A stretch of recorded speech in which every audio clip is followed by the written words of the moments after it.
bibliotekų savaitė. Tai va ta proga mes labai norim padėkoti savo skaitytojam, kad jie pas mus skaito, einam per skaitiklas ir dovanojam knygas kartu su baltom lankom. Tai va.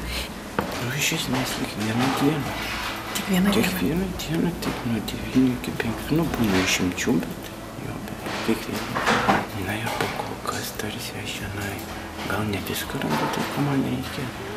Bet šiandien sąlygos už mane patys geriausios ir žinoma dėl vietos, kur gali būti mano visos knygos.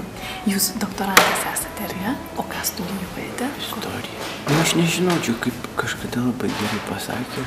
Vienas žmogus sako, kad turbūt nėra žmonių, kurie galėtų patys viską iš savęs sukurti. Tai reiškia, tada jie būtų save patys patenkinantis ir tuo pačiu savo patys pakankami. Tai aš nežinau, bet kūrybiškumo nemanau, kad galim pasisemti iš knygų.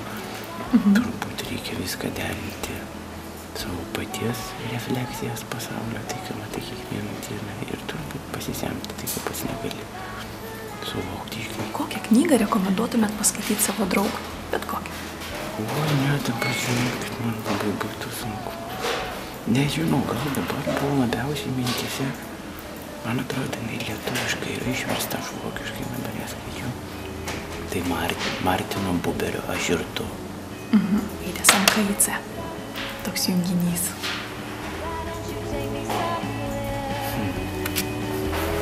Žinokit, net neįsivaizduoju.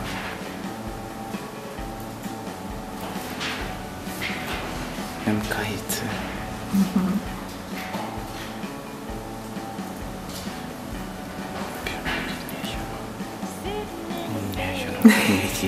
Prastai čia yra Mokslinės komunikacijos ir informacijos centras, naujoji Vilniaus universiteto biblioteka statoma Saulėteky.